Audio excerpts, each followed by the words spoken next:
রাজ্যের প্রাক্তন বিধায়কদের জন্য বড় ঘোষণা করলেন মুখ্যমন্ত্রী শুভেন্দু অধিকারী। বুধবার 12ই আগস্ট একদিনের বিশেষ অধিবেশনে বিধানসভায় মুখ্যমন্ত্রী বলেন, রাজ্যের প্রাক্তন বিধায়কদের চিকিৎসা বাবদ খরচ আগের 6,000 টাকা থেকে বাড়িয়ে 10,000 টাকা করার কথা ঘোষণা করেন মুখ্যমন্ত্রী। শুভেন্দু অধিকারী বলেন, রাজ্যের বর্ষীয়ান প্রাক্তন বিধায়কদের প্রতি সরকারের কিছু দায়িত্ব কর্তব্য আছে, যা বিগত সরকার করেননি। অর্থমন্ত্রীর সঙ্গে আলোচনা করেছি, কারণ আমাদের অর্থনৈতিক অবস্থা তো রাজ্যের মোটেই ভালো নয়। আমাদের সাধ থাকলেও সাধ্য হলো না। মুখ্যমন্ত্রী বলেন, এটার জন্য আমাদের পরের সেশনে আইন আনতে হবে, কারণ অ্যামেন্ডমেন্ট করতে হবে। এফেক্টটা আগস্ট মাস থেকে তারা পাবেন। এরিয়ার সহ আমাদের প্রাক্তন বিধায়কদের যে চিকিৎসা ভাতা 6,000 টাকা ছিল, সেটা বাড়িয়ে 10,000 টাকা করার কথা ঘোষণা করলাম। কি বলেছেন আজকে বিধানসভায় মুখ্যমন্ত্রী শুভেন্দু অধিকারী, আসুন শোনেন। আমি নিজে বেশ কিছু প্রাক্তন বিধায়ককে আমি দেখেছি, ভিন্ন ভিন্ন দলের। তারা অত্যন্ত সততা নিষ্ঠা নিয়ে তাদের বিধায়কের কার্যকাল অতিবাহিত করেছেন। আমি এক্ষেত্রে পূর্ব মেদিনীপুর জেলায়, তখন অবিভক্ত মেদিনীপুর, মহিষাদলের প্রাক্তন বিধায়ক দীনবন্ধু বাবুর কে দেখেছি এখনো প্রত্যেক দিন সাইকেল চালিয়ে যাতায়াত করেন, বাজার থেকে আনাজ জিনিসপত্র যেভাবে কেনাকাটা করেন, লোকের সঙ্গে বসে এক বেঞ্চিতে চা খান। আবার আমি কয়েকদিন আগে একটা ভিডিও দেখছিলাম, আমাদের বাসন্তীর প্রাক্তন এমএলএ, মন্ত্রী ছিলেন সুভাষ নস্কর, তাকে দেখছিলাম যে তিনি স্টেশনে বসে আছেন। রেল স্টেশনে তাকে একজন সোশ্যাল মিডিয়া ভাইরাল করেছে। তাকে বলছেন যে, সুভাষ দা, আপনি এখানে প্রত্যেকদিন আসেন? বলছে, হ্যাঁ আসি, আমি এখানে পাশে সবজির বাজার করি, তারপরে এখানে বসে এই রেলের বেঞ্চিতে বসে একটু চাটা খাই, খবর কাগজ একটু পড়ি টড়ি এখানে হকারদের কাছ থেকে নিয়ে তারপরে বাড়ি চলে যাই। এগুলো দেখার পরে আমার মনে হয়েছে যে এই বর্ষীয়ান প্রাক্তন বিধায়করা, তারা তাদের প্রতি সরকারের কিছু দায়িত্ব কর্তব্য আছে, যা বিগত সরকার করেননি।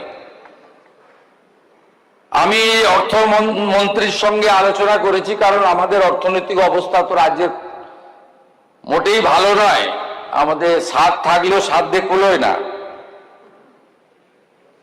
আমি এটার জন্য আমাদের পরের সেশনে আইন আনতে হবে, কারণ অ্যামেন্ডমেন্ট করতে হবে।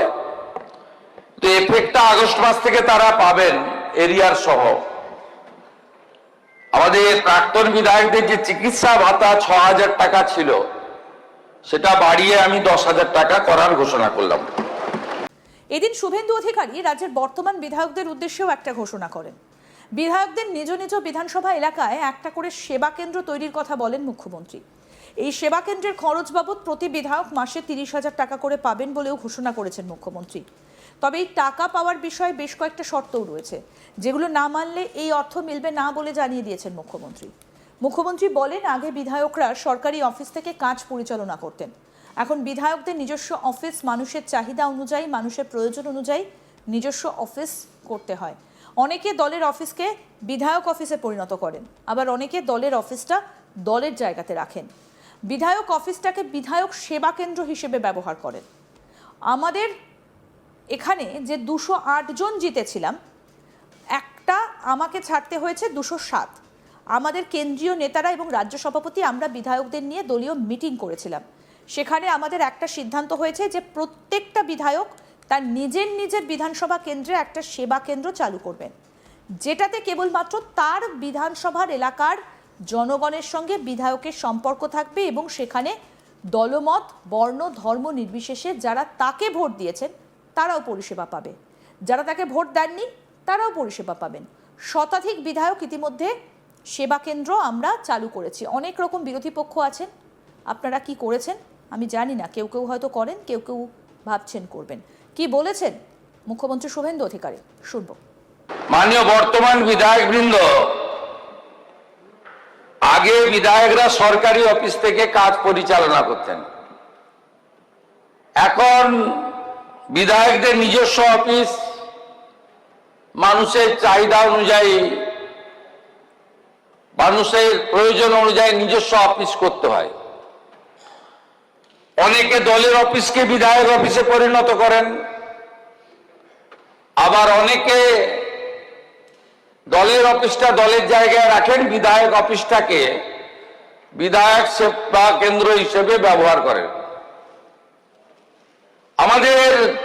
আমরা এখানে যে 208 জন জিতেছিলাম, একটা আমাকে ছাড়তে হয়েছে, 207। আমাদের কেন্দ্রীয় নেতারা এবং রাজ্য সভাপতি আমরা বিধায়কদের নিয়ে দলীয় মিটিং করেছিলাম। সেখানে আমাদের একটা সিদ্ধান্ত হয়েছে যে প্রত্যেকটি বিধায়ক তার নিজের নিজের বিধানসভা কেন্দ্রে একটি সেবা কেন্দ্র চালু করবেন, যেটাতে কেবলমাত্র তার বিধানসভার এলাকার জনগণের সঙ্গে বিধায়কের সম্পর্ক থাকবে এবং সেখানে দলমত বর্ণ ধর্ম নির্বিশেষে যারা তাকে ভোট দিয়েছেন তারাও পরিষেবা পাবে, যারা তাকে ভোট দেননি তারাও পরিষেবা পাবেন। শতাধিক বিধায়ক ইতিমধ্যে সেবা কেন্দ্র আমরা চালু করেছি। অনেক রকম বিরোধী পক্ষ আছেন, আপনারা কি করেছেন আমি জানি না, কেউ কেউ হয়তো করেছেন, কেউ কেউ ভাবছেন করবেন। এখানে সেবা কেন্দ্র চালাতে গেলে অর্থের প্রয়োজন হয়, একটা মিনিমাম ব্যবস্থা লাগে। এক্ষেত্রে আমার দুটো শর্ত বলুন, প্রস্তাব বলুন আছেন, স্পিকার মহোদয়কে এটা দেখে নিতে হবে, এনশিওর করতে হবে। একটা হচ্ছে যে বিধায়করা তাদের সেবা কেন্দ্র চালু করবেন, সেই সেবা কেন্দ্রের নাম দিতে হবে নেতাজি সুভাষচন্দ্র বসু সেবা কেন্দ্র। আর পশ্চিমবঙ্গ সরকারের তথ্য সংস্কৃতি দপ্তর থেকে আমরা ধুতি পাঞ্জাবি পরিহিত নেতাজি সুভাষচন্দ্র বসুর একটি ছবি আপনাদেরকে পাঠাবো।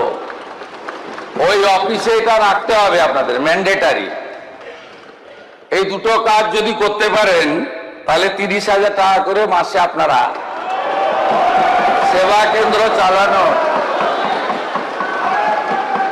খরচ পাবেন। এটা আগস্ট মাস থেকে পাবেন, পরের বিধানসভায় আমরা অ্যামেন্ডমেন্ট করে নেব অর্থমন্ত্রীর নেতৃত্বে, এবং একসঙ্গে আগস্ট মাস থেকে টাকাটা তখন পেয়ে যাবেন। এই দুটো শর্ত আপনাদেরকে পালন করতে হবে এবং অধ্যক্ষ মহোদয়কে এটাকে এনশিওর করতে হবে। যারা পালন করবেন না তাদের জন্য অর্থ দেওয়া হবে না। আরো আপডেট পেতে দেখতে থাকুন আজ তাক বাংলা, সাবস্ক্রাইব করুন।